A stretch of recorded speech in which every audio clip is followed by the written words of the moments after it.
Hey everyone, welcome to our channel. In today's video, we'll learn how to see like videos on YouTube updated. So if you want to see all of the like videos on your YouTube, then you're onto the right guide.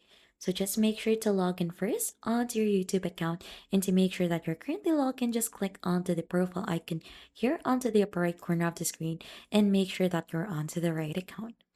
Right after that, here onto the left side, you should be able to see the like videos. And if you're not seeing that panel, just click onto these three horizontal lines in here to open this.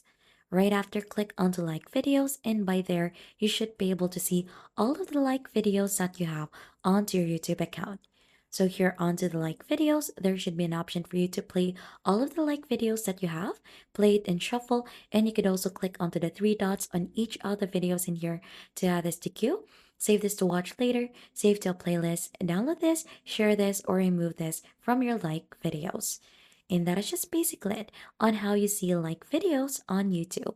And if you think this has been helpful to you, then don't forget to hit the like, subscribe, and we'll see you on to our next video.